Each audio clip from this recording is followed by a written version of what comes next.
closing punch, they can do that. It's up to the teams who gives the closing argument, and again, if you don't want to, that's fine, but it's a good opportunity to kind of, tie things up nicely.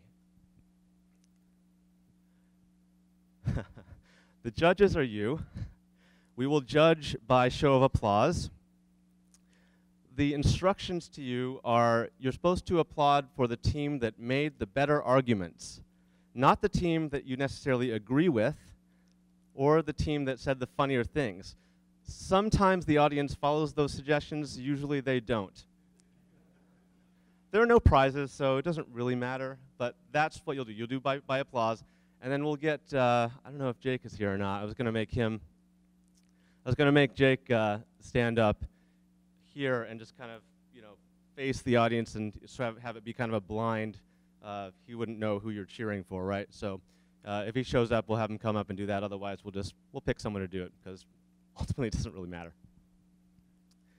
Okay, does that make sense? Does that make sense to you guys, since I haven't really outlined that for you before? Yeah, figure it out. You guys decide.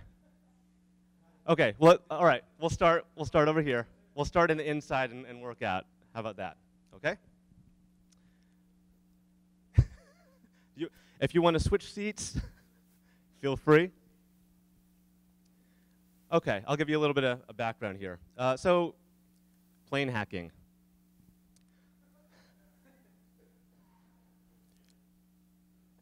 In this morning's keynote, if you were here, you heard Jennifer reiterate several times that if you're not approaching security research within the bounds of the law, you're not doing it right. And yet, none of us really have a chance of going on eBay and getting our hands on an airplane to do a control penetration test on. So what I don't want to do is make this discussion about what Chris Roberts was or wasn't able to do, because we're not going to be able to figure that out. It's all hearsay. What we're actually going to say is, here's the statement. Conducting tests against live systems is an acceptable way to create the necessary urgency for manufacturers to build more secure products. It doesn't say it has to be the only way. It says it is an acceptable way to test against live systems, such as, ostensibly, allegedly, the airline thing. All right? So we'll have you guys agree. You guys will disagree. All right? We got it? So we're going to go 1 minute apiece, and we'll start with Mark. Wait, hold on. Don't start yet. Okay, fine. Oh, yeah, I did say I told them they could confer. All right.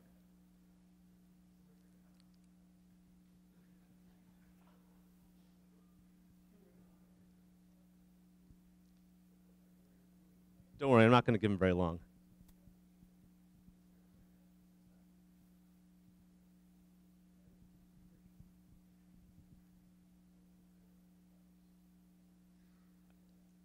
All right, we're starting, because the agrees go first anyway, and these guys are clearly ready.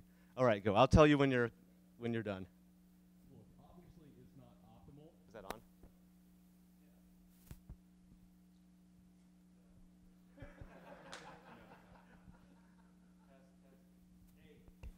There you go.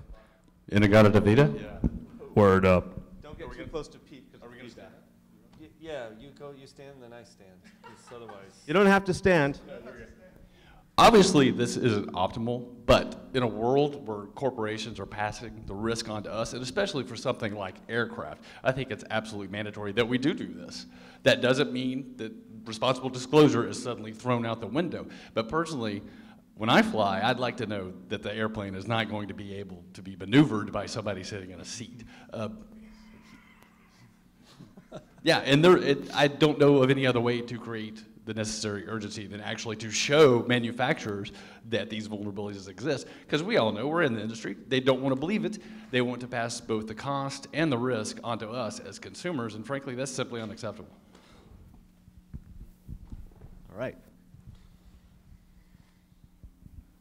Anarchy.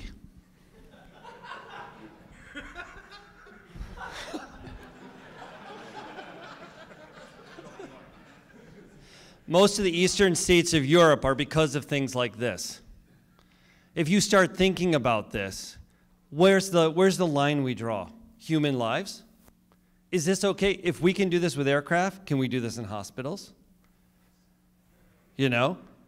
Are we going to start testing on people? We're going to have dead bodies lining the halls. And is that what you want? That's on you. Thank you. With 20 seconds to spare, even. So what Pete said, what's the worst that can happen? Someone dies? Yeah, we're going to test live systems. It just makes a lot more sense testing live systems, because if you're not researching against live systems, what are you going to be researching against? This PCI scope to find, like, hey, you can touch that one box. Hitting live systems is the only way to go. It's the same way attackers do it. When an attacker is looking at something, are they looking in a sandbox? No, they're going against a production system. So it's obvious based on, so from a responsible disclosure perspective, it just makes a lot more sense for us to test against live systems, obviously with permission. Sometimes, permissions that fine line, right? But what's the worst that can happen? Someone dies. Mike.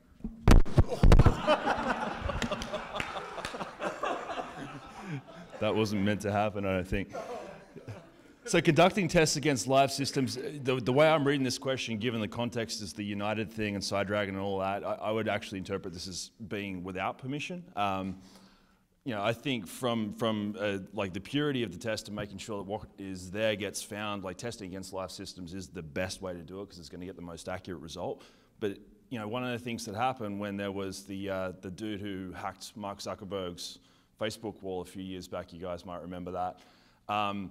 Obviously, it was a bug, right? Because he, you know, hacked the CEO, which means there was a problem that he found. Facebook decided not to pay the guy, and one of the reasons that they did that was, okay, by saying to him, all right, you know what, you went outside of the scope of what we've actually established as being okay and not okay with the research community. If we're now to reinforce that, then what's that precedent? You know, this is going back to Pete's point, anarchy. Anarchy. Shut down, sit down.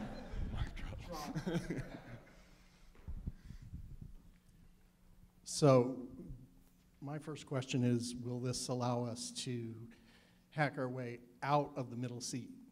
So if it does, then I'm all for it. Tim knows how to do this.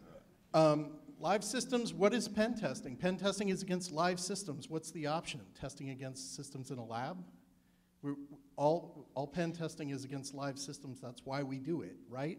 So if we're, now obviously we have, the question is whether we have permission or not. That's a whole different question. But in my mind, it's a definite that we should be testing against live systems. So.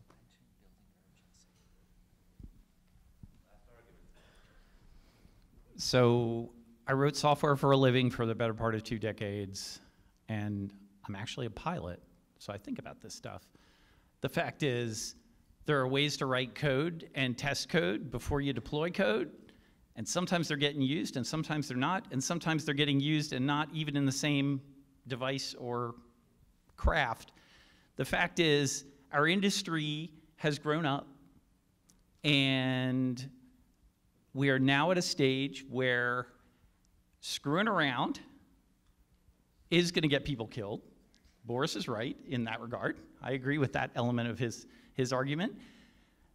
The urgency is there, and actually this is really driven by people who don't appreciate the power they already have and the number of people who are actually willing to listen to folks like you right now today about how to do this stuff better.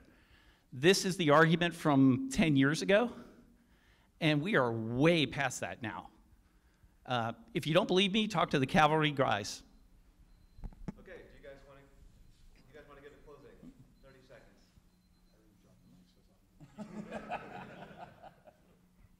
I think the urgency still remains on getting stuff out the door more than security. So that, I can see your point that it was 10 years ago, but I still think there needs to be more pressure applied. Not everybody cares.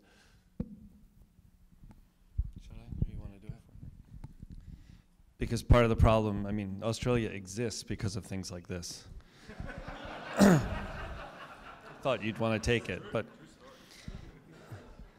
that's the thing is that pen testing is against live systems, and of course you can joke and say, what are you going to test against dead systems? And you know, you can take this to absurdity, but the point is that if something is live and there's lives inside especially, there's a time to test and a time not to test.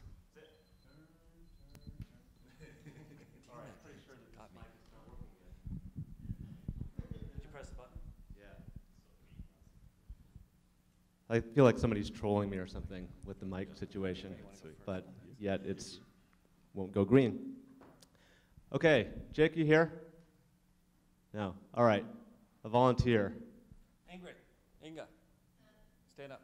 You're the volunteer. Do it. Who are you pointing to? Inga.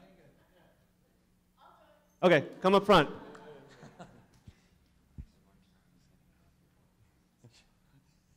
And you're going to have to stay up here because we're going to do this every time.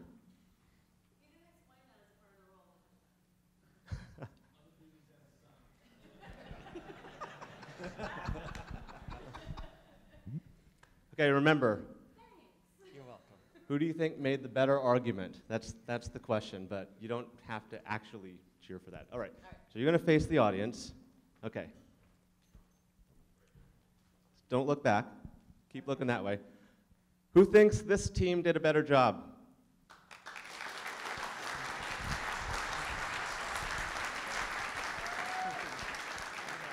Okay. Who thinks this team did a better job?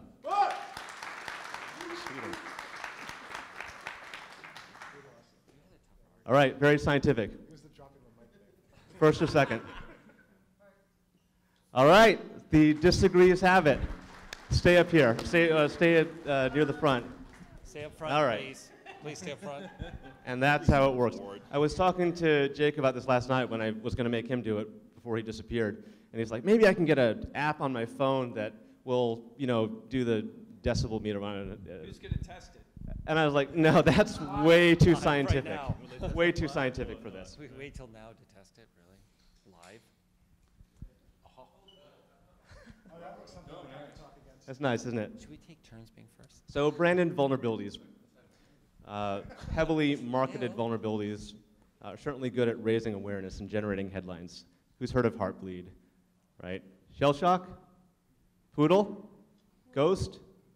Venom? So I didn't follow any of that. clearly, it's good at getting the word out there. However, in Tim's talk earlier today, he doesn't know I'm doing this topic anyway. I just wrote this in here like 5 minutes ago. So in his talk with Michelle earlier today, they pointed out that what's hot in the news is often not what's most important to your organization's IT department. And you should have your own filter on what you read and what's being kind of, put in your face by the media. But do all organizations actually do that? It's common to unintentionally allow media coverage to affect the prioritization of IT security tasks within your company. So the statement today is raising awareness of vulnerabilities via logos, branding, and PR campaigns is ultimately beneficial to the security posture of the typical enterprise. And we'll switch it up, so over there you guys can agree, and over here we'll disagree. So as always, we'll start with the agrees, and you can choose the order that you're going to go in. You guys are disagreeing. Who wants to go? Oh, do you want to defer? Do you want to talk? Yeah.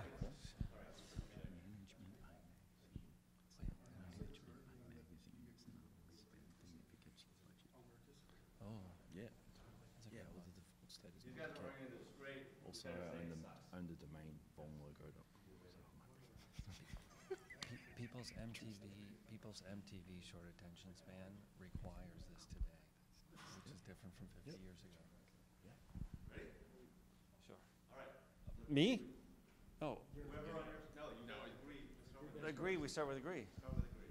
Obviously, I mean, we could start with agree because there's only agree here. I mean, in today's MTV childlike cartoon minds of people, the consumers, who need 200 scene changes a second, their MTV videos, you can't get anything to stick in their heads unless it has a brand, a logo, or a shiny color cartoon character smoking a cigarette. So keep that in mind, that if you want to move your agenda ahead in an organization, which is just a microcosm of society, you need to be flashy, you need to dance, you need those diamond shoes.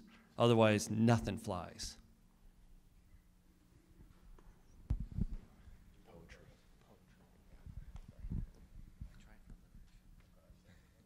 How many times has this happened to you? The toaster in your house is hacked. Damn, I can't use my toaster. What you need is anthrax. I don't know. Did we take it too far? Have we gone too far with venom and all of those things? We're at a point now where we're focused on vulnerabilities based on their names, based on how exciting they are, based on maybe all of the wrong things, right? Are vulnerabilities something that we should market, that we should focus on because somebody who disclosed it is better at marketing it than somebody else, or that there's an organization that helps sell them that is better at it than others? So I think we should evaluate vulnerabilities on an equal level rather than looking at them based on how they're positioned.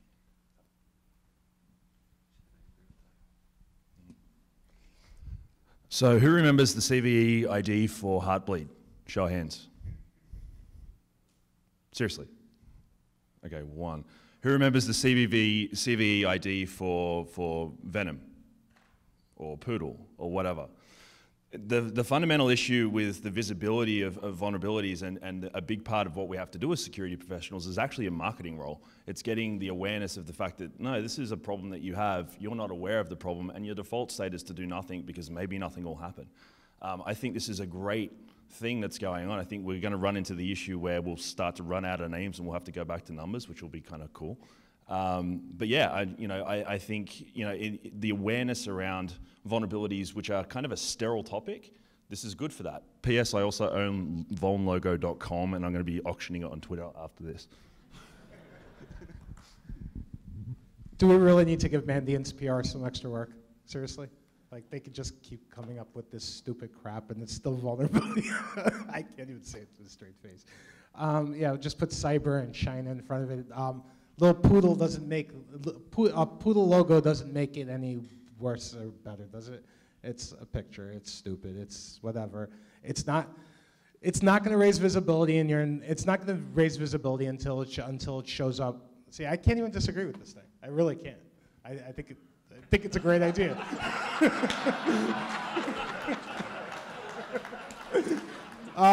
We win though. We're gonna disagree.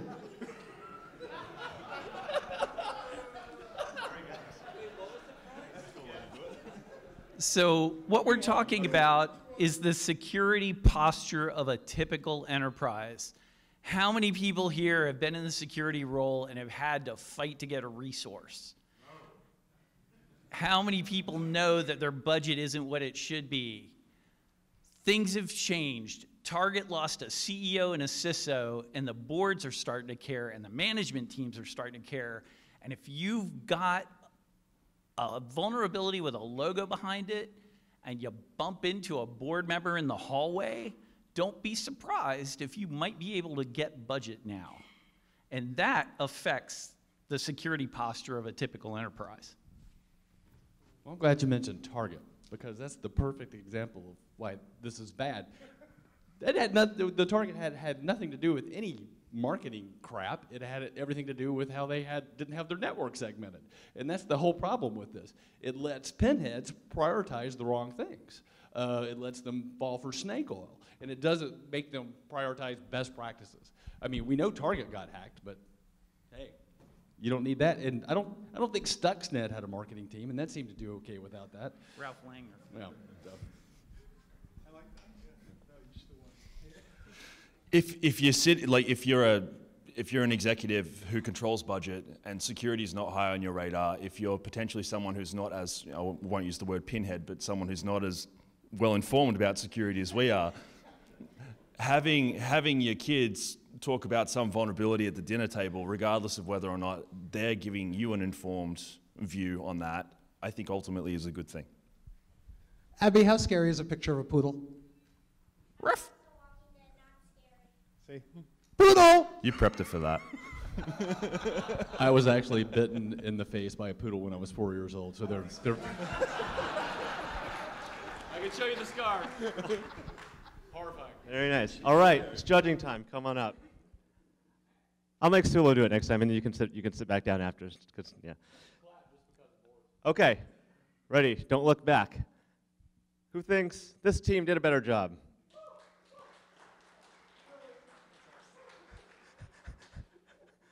Very compelling. Who thinks this team did a better job?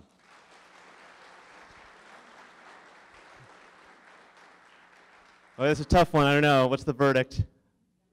Number 2. 2-0. So I have to actually write it down so I don't forget. All right.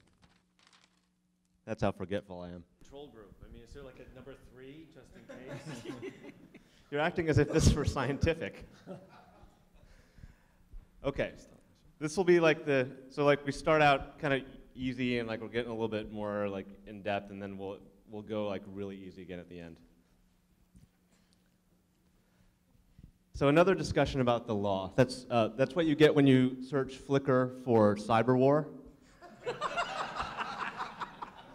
I mean, it's one of the pictures you get when you search Flickr for cyber war. These are all Flickr Creative Commons. Anyway, so going back this morning again, there was a point in the keynote that the lines are blurring between good and evil, and that's having a direct effect on government regulation, on policy, and for example, in the way that the US Bureau of Industry and Safety has proposed to enforce the Wassenaar arrangement. I actually don't even know if it's Wassenaar or Wassenaar. Does anybody know? I don't know. We're going to say Wassenaar.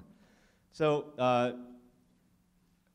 who is not familiar with what's going on in that arena? Okay, most people are.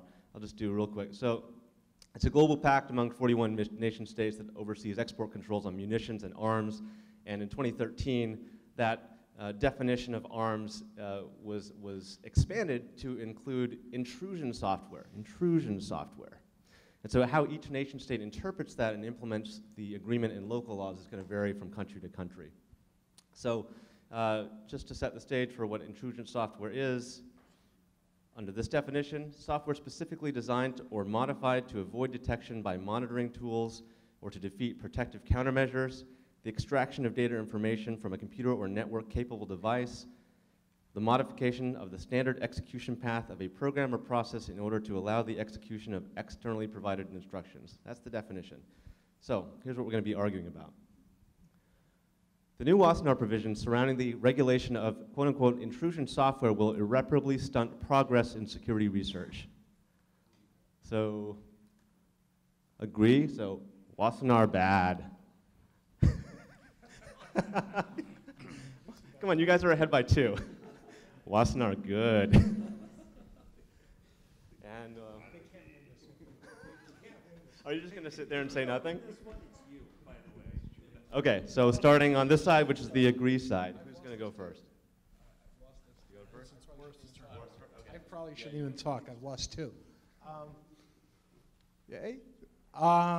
So in terms of stunting security research, obviously it's going to put a damper in what pen testing can and can't do, and it just doesn't.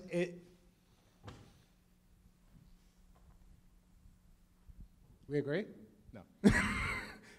I can't look at you guys. It's bad.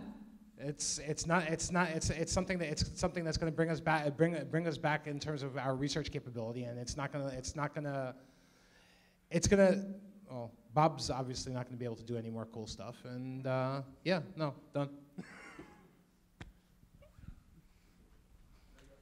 So I stand before you having been a licensed arms exporter because I had a cryptography product. The world didn't end. We sold product. The only question here is, will it stunt progress in security research, or will it stunt progress in people screwing around? There was a ban at one point in the United States on radio receivers that could listen to phone calls, but there was an exception for technical and maintenance use in businesses that had a reason to do it. So there's every reason to think that if you're actually doing this as a profession and not doing this hoping not to be indicted, that you won't even notice it, because you can look at the history of things where there have been restrictions on tools, and the fact is there are exceptions for the people who have a need to use them in their industry, and that's just a fact. I look at this in the same vein, I look at any pending cyber legislation here in America, and that the people writing it don't understand our profession.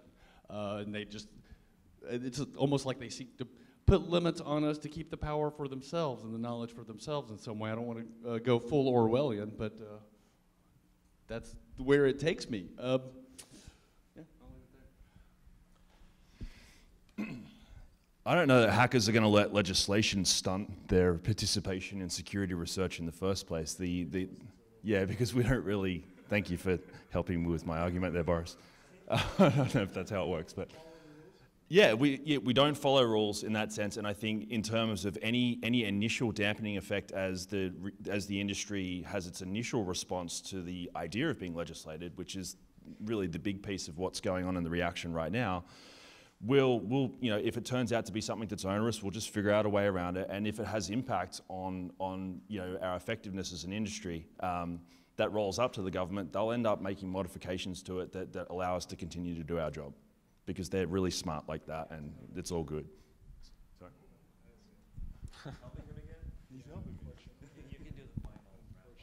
I actually agree with what he's saying, but I also covered the data encryption regulations that took place back in the 80s that Bob's talking about, and they were a pain in the ass. It was serious trouble for encryption software to be moved where it needed to be moved. It prevented vendors from evolving their technology.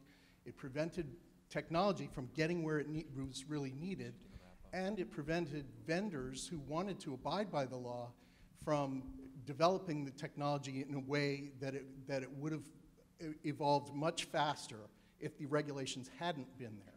So I don't see how it could possibly help.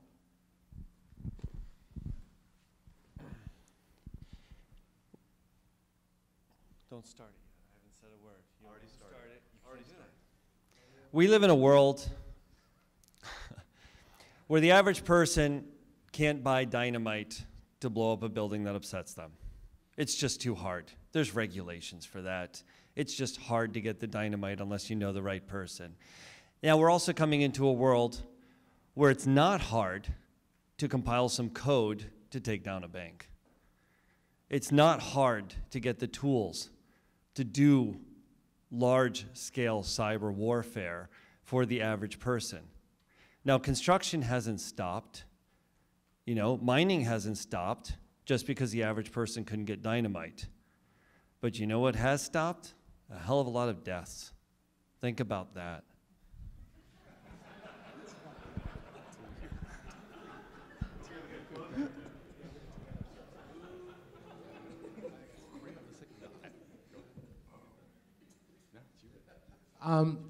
Look how good the CFAA has been. Let's see what happens with this.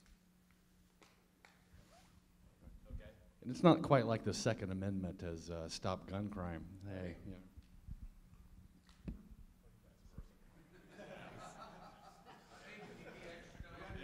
So there's a word up there, irreparably, that I think is important. It's part of the question. Will this irreparably stunt progress in security research? I think that's a pretty poor estimation of the capabilities of the people in our industry. So we're not going to have any irreparable damage to security research, but we might have a situation where whoever's... Didn't the plane just fly sideways? Anarchy. Chris, come and you do this one.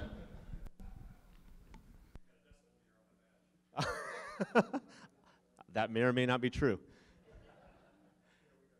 Show of applause. Better argument made by this team?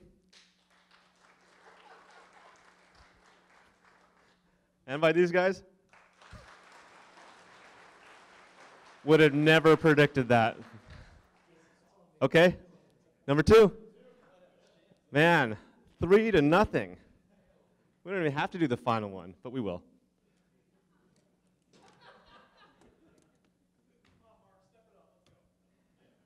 Come on, look, you got at least get a moral victory. Okay. This is the easy one. You don't have to know anything about current news, and I promise you already have an opinion on it, I think. Okay. Companies with a preference for hiring industry-certified security practitioners will be better off in the long run than those who don't. I'm going to make these guys agree. Let's see if they can do it. Let's see if they can do it. You guys can disagree. I'm like handing this to you on a silver platter.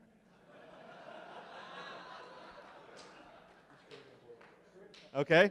You guys start. Do you need to confer? You have an opinion. Everybody has an opinion already. Yeah. Okay. Wait, you guys are a second. Give us 30 seconds. Easy we're industry, but we're a nonprofit organization is actually considered outside the industry. We're not a company. This is the best way to take advantage of known development in the industry, like from academic research and other research, as opposed to just hobbies. And also, if we're gonna, I got it. Yeah. You're up first. All right. Let's go. Cool. So there's a report that came out, I think it was Cisco last year, saying that there's 1 million unfilled cybersecurity roles globally right now. Then I think one of the DHS or someone came out and said it was 209,000 in the US. Part of the issue with hiring those people is you've got HR, you've got procurement, you've got all of these different people that are in play in the hiring process that don't actually understand what they're looking for. And part of why certifications, I think, are vital for an organization to be able to scale its security team is that you're allowing, basically a baseline to you've got all these different people applying for the job. All right, here's your first point of triage to work out, the wheat from the chaff in terms of who you're wanting to hire. I'm the perfect example of this because I just got my CISSP. And I'm in the marketing department. And I hope that says it all.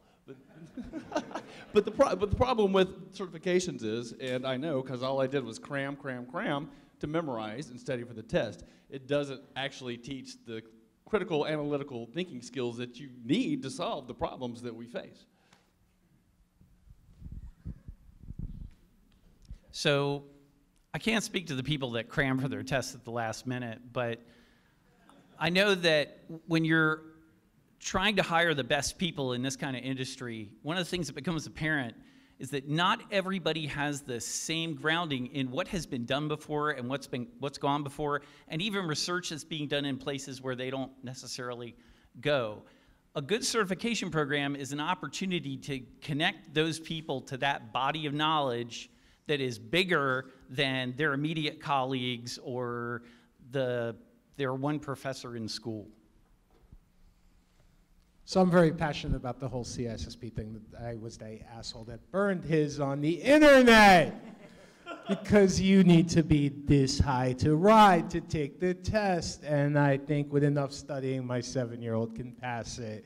The CISSP, CISM maybe, yeah. No, the CISSP is pretty much the borderline idiot's entrance to security. And I don't think you need one to do it, but as Casey had said, you do have to get through the marketing dolts and the HR dolts and the business dolts. But from the same perspective, how many of you have worked with a CISSP who's completely brain dead? Anybody? Raise your hands now! I know there's more of you. Drop. That was about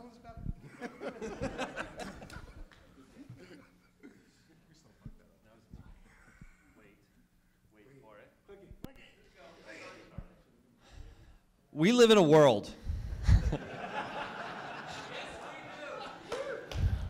where you can go to a university, get a 4-year degree, and come out a cybersecurity expert. Now, the best way to know what's hot in security 5 years ago is to get a degree in it.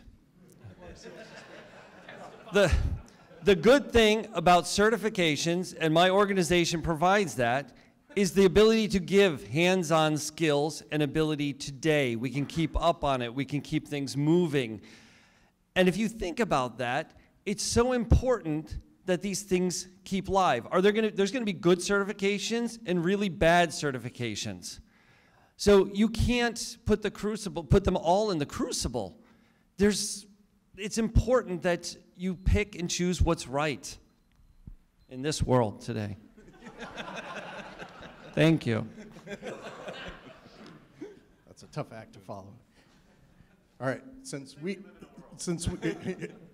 screwed this up more times than I can think about, I'm going to let you guys answer this question. Which industry has the greatest requirement for certification as an employment requirement?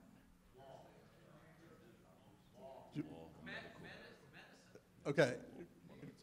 I heard law, government, medicine. All right. And of course, marketing. And which industry has the highest incidence of security breaches? Marketing. Sorry. I would argue it's the exact same group. So, government breaches happen every day. Government has huge requirements for industry certifications, and they're arguably the most breached. So the question is, over the long run? Sit down, please.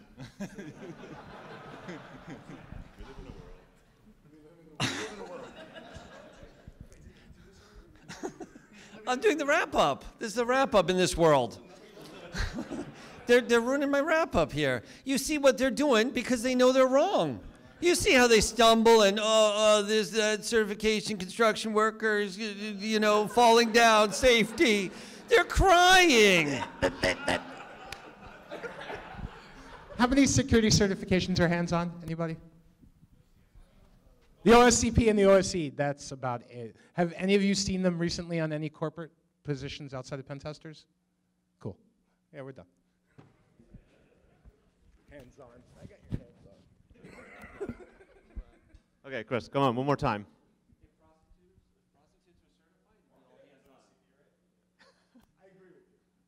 Okay, ready? Who thinks these guys made the better argument?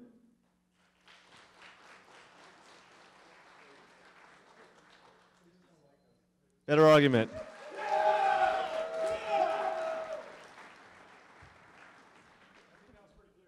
yeah, clearly number one right now.